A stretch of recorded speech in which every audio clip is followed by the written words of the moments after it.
Você sabe de que forma que o pH vai interferir na qualidade da carne? Se você não sabe, fica aqui comigo nesse vídeo que eu vou te mostrar como que o pH está relacionado diretamente com a qualidade da carne.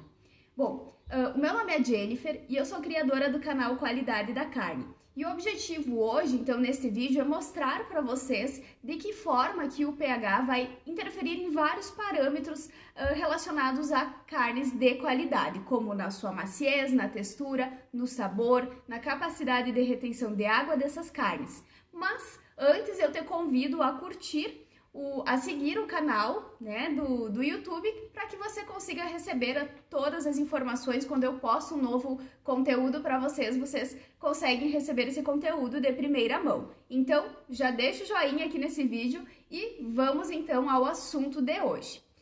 Primeiramente, né, o que seria então o pH? pH associado à qualidade da carne, né? Então, pH nada mais é do que potencial hidrogiônico. É o pH que ele vai ser um dos parâmetros de qualidade da carne.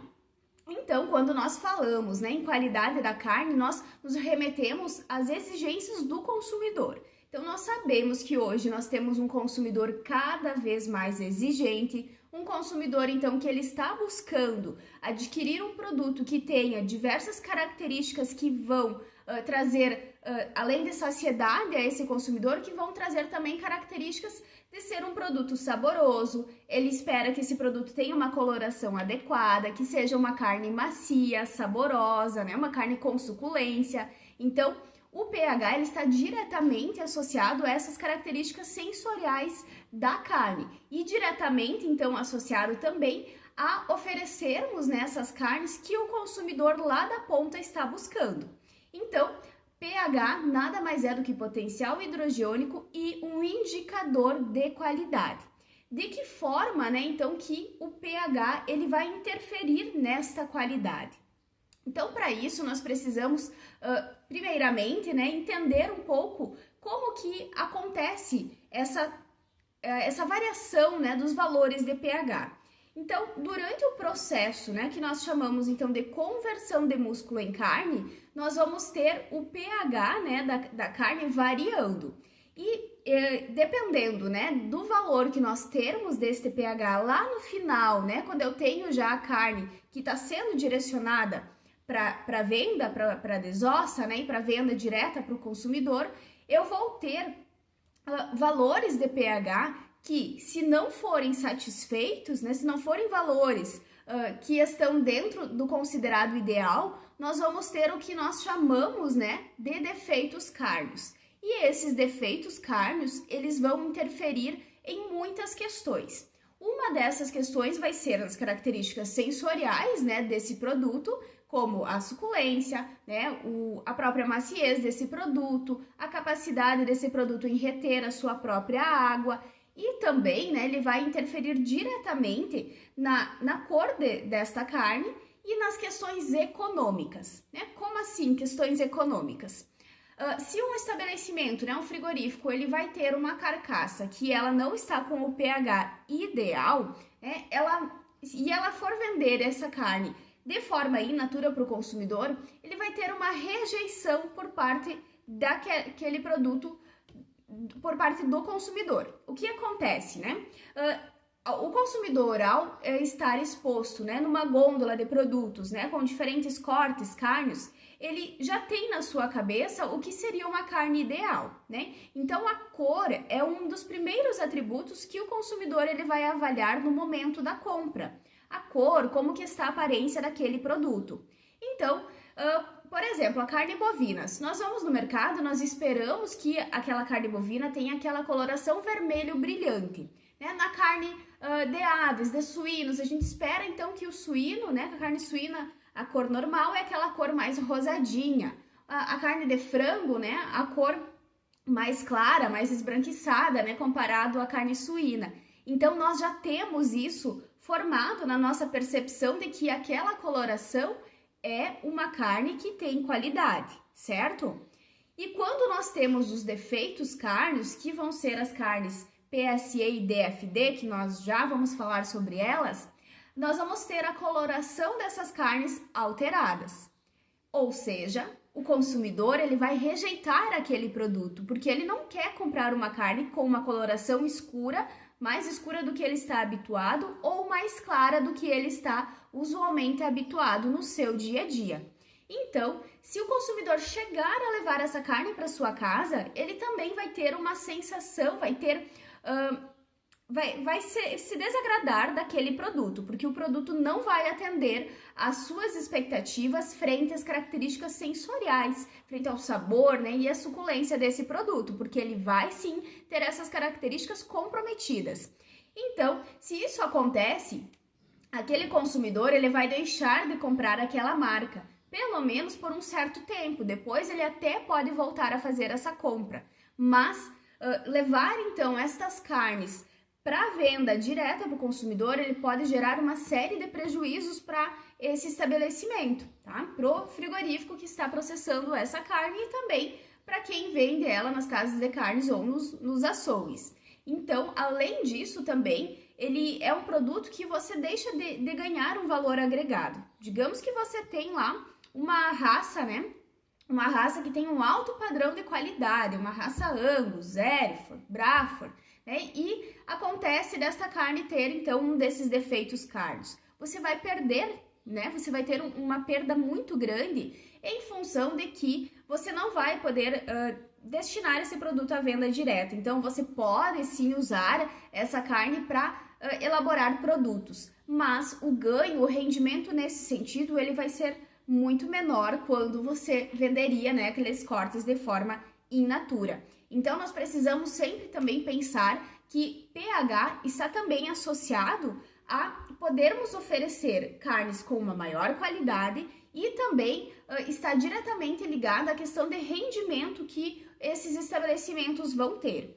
Então, nós precisamos sempre trabalhar, né, com várias ações dentro do processo, principalmente, né, com práticas de bem-estar animal, que estão diretamente associadas à incidência desses defeitos, para que a gente consiga sempre, né, garantir que a carne vai ter a qualidade tão buscada pelo consumidor.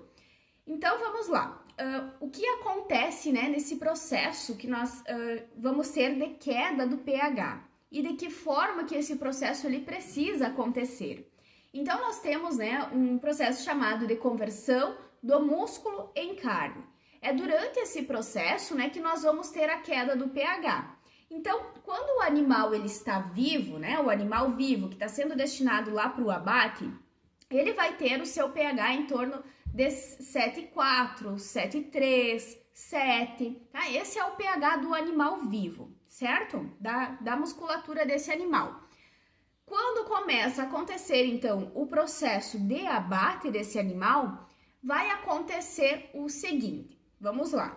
O animal ele foi destinado ao abate, tá? Então ele vai passar por todas as operações que antecedem, o transporte, o descarregamento desses animais, banho de aspersão. Cada espécie vai ter, né, o seu processo de abate diferente, né? A gente tem algumas diferenças entre elas, mas no geral esse animal ele vai chegar para ser abatido e nós vamos ter a etapa de insensibilização desses animais, seguido da etapa de sangria. O que acontece na sangria, né? Quando o animal passa pela sangria, é onde ele vai realmente morrer. Ao morrer, esse animal ele não vai mais estar respirando, né? Ele não tem mais oxigênio. Esse oxigênio, então, ele não vai mais manter as células desse animal em funcionamento, certo? Então, a partir do momento que eu vou romper o acesso ao oxigênio desse animal, o que vai acontecer? A musculatura desses animais, ela vai tentar, né, de alguma forma, se manter viva, manter as atividades em funcionamento. Então, ele passa, né, a utilizar o que nós chamamos de via anaeróbia, que é a via, então, que não tem o oxigênio, que era utilizado quando o animal estava vivo. E é nesse momento, né, nessa etapa, então, que ele vai usar as reservas de energia armazenadas nas células musculares. E aqui, então, que nós temos, né, a presença do glicogênio, né, que é esse açúcar, essa energia que está disponível, E essa glicose, então, ela vai ser convertida em ácido lático. Esse ácido lático é o que vai ser o responsável, então, por causar a acidificação do músculo desse animal. E é em função, então, dessa produção de ácido lático, dessa acidificação, que eu vou ter o abaixamento do pH. Esse processo, né, de abaixamento do pH, ele vai ser diferente, a questão do tempo de instalação desse rigor mortis, né, que nós chamamos esse processo de conversão do músculo em carne, ele vai ser diferente para as diferentes espécies animais. Mas esse processo, então, ele vai levar em torno, né, de 24 horas para os bovinos, para acontecer todo esse processo de conversão de músculo em carne. Nas aves, por exemplo, esse processo ele vai ser num tempo menor, em função, né, de que são animais que têm a presença de fibras diferentes, tem mais presença de fibras brancas, que têm uma contração mais rápida, são animais menores que têm uma concentração de glicogênio, de glicose diferente dos bovinos, por exemplo, tá? Então isso vai ser diferente para cada espécie animal. Depois de todo esse processo, então, vamos usar como exemplo aqui os bovinos, passou-se 24 horas. Como que deve estar esse pH, né? Depois que passou todo o processo de conversão do músculo em carne, o pH desta carne, ele, quando um pH considerado ideal, ele vai girar em torno de 5,4 até 5,8, tá? Ele vai sofrer essas variações de valores. Então, antes do animal ser abatido, o pH era em torno de 7 até 7,4. Após esse processo normal, então, de conversão de músculo em carne, o pH, ele, considerado um pH normal, ele vai girar em torno de 5,4 a 5,8, certo? Esse é o pH, então, da carne ideal. O que acontece, então, quando eu tenho os chamados defeitos cárneos? Quando eu tenho os defeitos cárneos, eu vou ter um problema lá nas reservas de glicogênio. Tá? Esse processo que eu descrevi para vocês é um processo normal que o animal ele passou, ele foi devidamente manuseado, manejado durante todo o transporte, a recepção desse animal, foi tudo conduzido dentro das práticas de bem-estar animal, certo? Agora, quando eu ter essa etapa de bem-estar animal e de abate humanitário tendo falhas, o que vai acontecer? O animal ele vai usar essas reservas de energia que ele tem disponível no na sua musculatura. Ele vai usar isso, né, nesse fator estressante que ele possa passar ou em jejum prolongado, e isso vai interferir então lá na queda desse pH. Porque quando eu não ter um estoque de reservas suficiente, né, dessa glicose, eu não vou ter, né, o substrato para ser convertido em ácido lático, né? Então, essa glicose, ela é importante porque é ela que vai gerar o ácido lático para causar esse abaixamento do pH. Então, aqui nós podemos ter dois defeitos, né, que seriam relacionados ao pH. Nós temos o defeito cárneo chamado DFD, tá? DFD, ele vem da sigla em inglês Dark, Firm e Dry. O que significa isso, né? Vai ser uma carne, então, que vai ter uma coloração escura, uma carne firme, tá? E uma carne seca, tá? Essas são as características de uma carne com o defeito DFD. O que acontece com o pH? O pH desta carne, ele vai ser acima de 5,8. Acima de 5,8. O animal, antes de ser abatido, tem o pH em torno de 7 a 7,4. Então, vocês percebem que ele vai ter um pequeno abaixamento desse pH, ou seja, eu tenho poucas reservas de energia, eu tenho pouca glicose para ser convertida em ácido lático. Então, esse pH dessa carne, ele não consegue ter o abaixamento considerado, então, satisfatório, considerado normal durante esse processo. Quais são as principais causas, então, deste defeito DFD? Esse defeito, então, está relacionado a um jejum prolongado desses animais, né? Que se o animal ele passa por um jejum que vai exceder, né, o período de 24 horas, ou de acordo com cada legislação, né, suínos, um tempo menor, as aves 12 horas, né? Se eu exceder esses períodos de jejum, esse animal ele vai começar a consumir as reservas de glicose, né? Então, o próprio organismo desse animal, a partir do momento que ele não está mais ingerindo alimento, ele vai utilizar toda essa energia disponível para manter o corpo em funcionamento. Então, ele vai consumir essa glicose antes ali dele ser abatido, e no momento do abate eu não tenho mais glicose suficiente para ter essa queda, né, satisfatória do pH.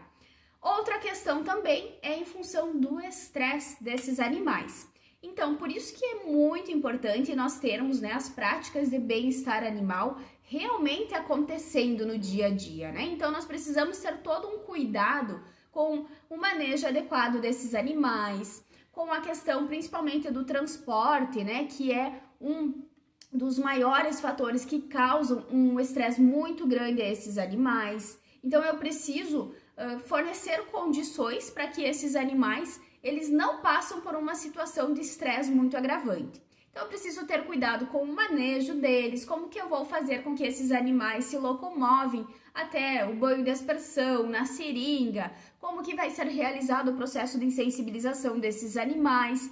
Então, eu preciso aqui ter uma série de cuidados para que eu evite, então, a incidência desse defeito chamado DFD, certo? Então, aqui nós chamamos, né, esse estresse, em função desse defeito DFD, ele é chamado um estresse crônico, porque é um estresse que vem se arrastando desde lá da propriedade, durante o transporte, nas currais de espera, né, no momento de espera desses animais, e ele, então, a gente chama que é um estresse crônico, que esse animal passa e ele acaba tendo esse problema, então, lá na hora da conversão desse músculo em carne. Qual a maior incidência desse defeito? Em qual espécie animal? Ele pode acontecer, né, pessoal, esse defeito DFD nas diferentes espécies animais. Porém, ele é mais comum de se acontecer, então, nos bovinos. As demais espécies, a gente tem uma incidência mais baixa desse defeito, mas também podem acontecer. E o outro defeito que nós temos é as carnes, então, PSE. O que seria, então, uma carne com o defeito PSE? Esta carne, então, ela vem, esse defeito, né, também ele vem da sigla em inglês, né, Pale, Soft e Exudative. O que acontece, então, com esta carne? Ela vai ter uma coloração mais clara, tá? Uma coloração pálida. Ela vai ser uma carne mole e uma carne, então, exudativa, que perde muita água, que libera muita água, tá? Então, ela tem aquela característica de uma carne bem molenga, né? E de coloração clara. Esse defeito, então, acontece em função de que eu vou ter uma queda deste pH muito rápida no início ali desse processo de conversão de músculo em carne. Então, eu tenho uma reserva de glicogênio, né? Uma glicose, e essa glicose, ela vai ser logo, né, convertida, então, em ácido lático. E eu vou ter, então, esse abaixamento do pH sendo tendo uma produção de ácido lático muito maior do que considerado, né, a carne com o pH ideal. Então, o pH dessa carne, ele vai ser abaixo de 5,4. Então, a partir do momento que eu tenho uma carne que ela tem o pH 5,3 para baixo, eu tenho a carne com o defeito, então, PSE, tá?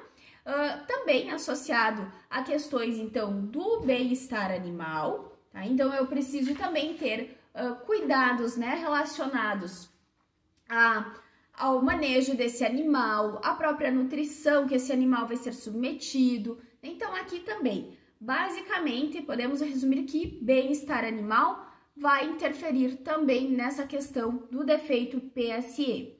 Aqui nós temos um outro fator também que pode ser um dos precursores de carnes com defeito PSE, que é o que nós chamamos, então, da questão do gene, né? Então, nós temos os suínos, que eles têm a presença do gene alotano, que é um gene que faz com que esses animais, eles sintam um estresse ainda maior no momento que antecede esse abate desses animais. Então, aqui nas carnes PSE, né, nós chamamos que é quando esses animais eles passam por um estresse muito agudo, um estresse agudo que é momentos antes desse animal ser abatido, que é lá na seringa, quando esses animais estão sendo conduzidos pelo abate, né, o animal ele vai se estressar por diversos motivos, seja pela forma com que ele é conduzido, pelo manejo desses animais, né? E aqui, então, nós usamos o termo estresse agudo. E a espécie, então, que sofre maior consequência, né, que tem maior incidência desse defeito cárneo, é justamente os suínos. Principalmente, então, em função deles terem mais essa questão do gene, essa questão genética, que também é um precursor, então, para que se tenha o desenvolvimento de carnes PSE, certo? Genética, né? Então, eu falei para vocês, o gene alotano, todos esses, então, vão estar associados a carnes PSE. Então, essa carne vai ter um pH baixo, tá? Abaixo de 5,4, tá? Já caracteriza, então, a carne PSE. Então, pessoal, esses são os defeitos cárneos, né, associados ao pH, ok? Tanto, né, nesses dois defeitos, seja a carne DFD quanto a carne PSE, eu vou ter afetado características da cor, né, características da textura, porque eu vou ter uma carne que vai ser muito seca e a outra carne que vai ser muito mole, certo? Essas são as características que eu visualizo na carne in natura. Então, essa carne PSE, né, aquela carne que vai perder muita água, exudativa, ela perde muito líquido, tá? Ela perdendo muito líquido, o que acontece na hora que o consumidor for preparar esta carne, né? Ela vai ser uma carne que vai ter as características de ser uma carne dura. O meu paladar não vai ser uma carne agradável. Por isso que nós precisamos evitar que essas carnes cheguem até o consumidor. Por isso que nós precisamos fazer a medição do pH. Então, o ideal, né, é que o pH ele seja realizada a sua medição toda vez, né, em todas as carcaças, depois que passar o processo de conversão do músculo em carne. Como que eu faço essa medição do pH? Nós temos, né, diferentes formas de realizar essa medição, diferentes equipamentos que eu posso estar utilizando. O mais prático pro frigorífico, né, para usar lá no dia a dia, é o pH-metro, então, de inserção, que é, então, um equipamento que você vai simplesmente inserir ele na carcaça, né, ou no pedaço, no corte de carne que você quer fazer a medição do pH, e ele vai te dar, então, o valor do pH. Então, o pH, ele vai do 0 ao 14 e ele vai dar o pH, então, dentro destes valores. Sendo abaixo de 5,4, eu tenho defeito PSE. Estando entre 5,4 e 5,8, eu tenho uma carne considerada normal. E acima de 5,8, eu vou ter a incidência do defeito DFD. Aqui, pessoal, é importante, então, que nessa medição, né, seja feito dentro do frigorífico a seleção dessas carcaças. Ocorreu aqui uma carcaça com defeito DFD. O que eu vou fazer com ela? Ocorreu uma carne com defeito PSE. O que vai ser feito? O ideal, então, é que se use essas carcaças para serem utilizadas no processamento. Eu posso fazer produtos como salame, eu posso fazer produtos cozidos, né, de preferência, produtos cozidos, porque essas carnes com esses defeitos, né, eu vou ter também a durabilidade delas sendo comprometidas, né? Então, eu posso ter um maior desenvolvimento de micro-organismos nessas carnes, o que vai comprometer a segurança e a estabilidade desta carne, né, e do produto também. Então, por isso que eu preciso usar, né, essas carnes em produtos que vão passar por um processo de cocção, produtos que vão, então, ter um outro tratamento que asseguram essa qualidade e essa segurança dessas carnes, tá? Eu não preciso fazer o descarte delas, mas eu preciso selecionar, então, qual é a finalidade, qual é o destino que eu vou dar para essas carnes, certo? E isso é muito importante, pessoal, porque a partir disso você consegue destinar as carnes in natura, né, para o consumidor, com as características, né, de qualidade que esse consumidor está buscando. Então, esse é o grande objetivo da gente realizar essa medição do pH para que a gente consiga selecionar as carcaças que vão ser destinadas né, ao consumidor para carcaças que podem então ser processadas sem você comprometer tanto a imagem do estabelecimento, né, sem comprometer também questões de rendimento desses cortes, ok?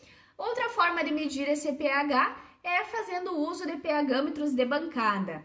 Para isso, né, a gente precisa ter um pedaço desta carne, né, e ela é processada, então vai ser feita uma mistura desta carne com água destilada e você faz a medição do pH, então, com o equipamento de bancada que possui eletrodos. A única diferença é que os pHmetros de inserção eles são mais práticos, né? Você consegue estar lá no dia a dia, no chão de fábrica, fazendo a medição, e já o de bancada ele é utilizado então no laboratório, e a diferença é que você precisa fazer o preparo, né? Você precisa fazer o preparo de uma solução para que você consiga ter o valor real, né, desse pH. Não tem como você inserir um eletrodo, né, de um pHmetro de bancada numa carcaça, por exemplo. Por isso que a gente precisa fazer o preparo dessa solução para daí realizar a medição.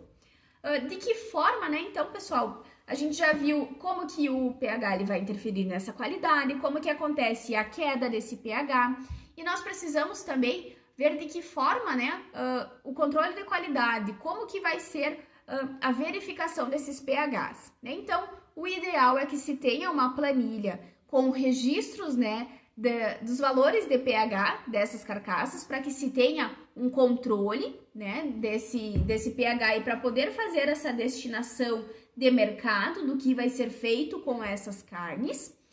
E para isso, então, é preciso ter uma planilha muito básica, né, onde você vai registrar. Aí você vai ver lá, é abate de bovinos aqui no estabelecimento. Então, a cada 24 horas, você vai ter lá anotando o valor de pH de cada carcaça.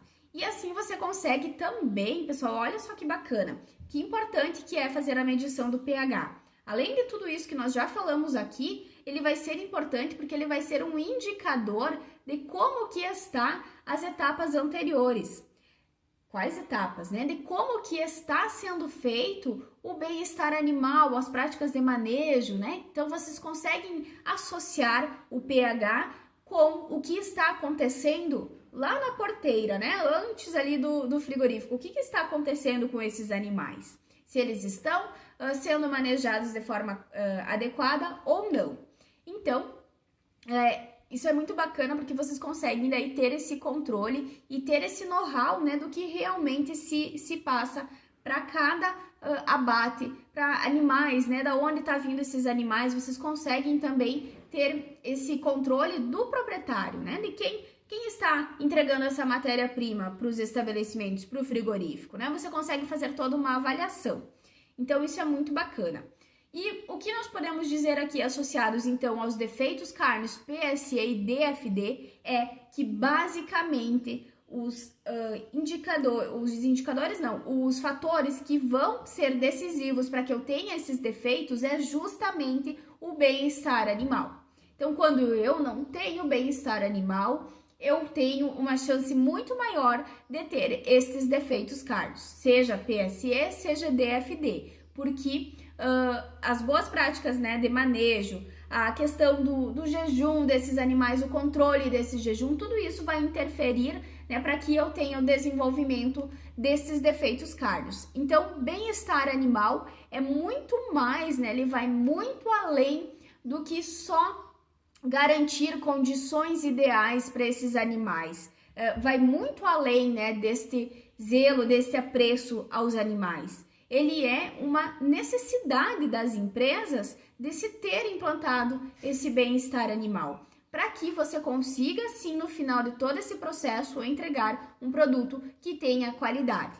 E você, né, que atua, então, como profissional nessa área, é importante que você saiba de que forma, né, que você vai controlar todos esses processos, quais são os documentos que vão ser utilizados para que você consiga garantir, né, que aquelas questões do transporte do animal, o jejum desse animal, como que está sendo o manejo desse animal, como que está sendo a etapa de insensibilização, está tendo problema na insensibilização, esses registros, esses documentos, os programas de autocontrole, eles são indispensáveis para os estabelecimentos. E é a partir desses documentos, desses registros, que vocês vão saber, né, realmente identificar alguma falha, algum problema, e dessa forma vocês conseguem também, né, vocês precisam estar preparados para propor soluções quando esses problemas acontecem.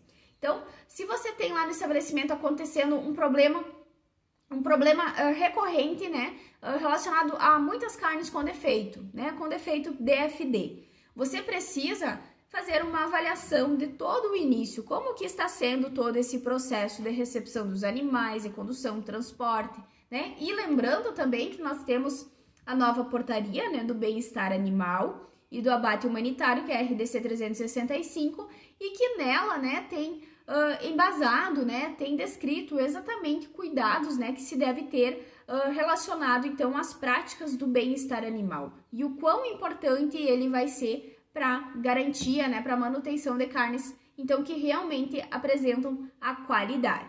Então, é muito importante, né, que nós, profissionais dessa área, a gente saiba realmente identificar, a gente saiba o que é o pH, a gente saiba a importância do pH e dessa forma a gente consiga, então, sempre entregar, né, carnes com qualidade à mesa do consumidor. Então, é de extrema importância todo esse cuidado. Com relação, então, ao bem-estar animal, né, nós precisamos levar em consideração lá aquela questão de liberdades, né, que é o que nós temos associado, então, a fornecer todas essas características aos animais. A questão da alimentação, do manejo, condições ideais desses animais, seja lá no momento da criação, na condução desses animais. Então, eu preciso garantir, oferecer tudo isso para que eu consiga, sim, ter carnes que tenham qualidade. Então, em um momento que eu estava tendo uma live com os meus alunos, né, e uma moça me questionou em relação à questão do jejum, né? Os animais, eles tinham passado as 24 horas de jejum e eles não conseguiram abater naquele dia os animais, e os animais iam ficar mais tempo em jejum, né? Ou seja, ia passar das 24 horas de jejum para os bovinos, que é o que é estipulado até pela legislação. E ela me perguntou se isso teria algum problema. Então, com tudo isso que a gente viu hoje nesse vídeo, né? Sim, vai ter problema, né? Porque eles vão acabar consumindo a reserva de energia que eles têm disponíveis, e a chance dessa carne ter o defeito DFD é muito grande, né? Porque eu vou ter uma pouca reserva de energia e eu não vou ter a produção correta, a conversão correta, então, desse ácido lático. E o pH, ele não vai baixar, né, como ele deveria baixar. Outra questão, pessoal, aqui para encerrarmos esse assunto, é quando, né, a carcaça também é associada à temperatura dessas carcaças. Então, se nós temos um abaixamento do pH, quando, né, as carcaças ainda, quando ela for resfriada muito rápida, né, em torno de 10 graus Celsius, antes de atingir o rigor mortis, o que eu vou ter acontecendo aqui, né?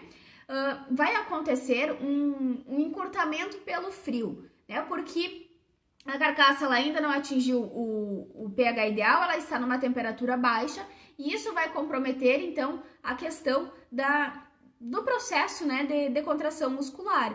E isso vai, então, fazer com que eu tenha uma contração intensa antes, né, da carcaça ter atingido esse rigor mortis, e em função também desta temperatura, e eu vou ter lá, durante esse processo, né, a formação desse complexo actina-miosina, ele sendo muito forte nesse momento, tá? Então, a carcaça, ela vai se contrair, essa musculatura, ela vai se contrair, e ela não vai voltar, né, ao seu estado normal. E com isso, eu vou ter a diminuição, tá, pessoal? Vou ter a diminuição dessa musculatura. Então, esse encurtamento pelo frio, ele vai ser também uma das causas, né, que trazem uma grande perda financeira, econômica, né, em questões de rendimento, porque ele realmente vai encurtar o tamanho desta carcaça, né? Eu tenho um encurtamento das células do sarcômero desta carne, tá? Então, isso vai acontecer quando o pH ele ficar abaixo de 6, né, ou ainda antes de atingir o rigor mortis, associado à temperatura desta carcaça. Então, pessoal, era isso que eu tinha para falar para vocês relacionados a pH e a qualidade da carne.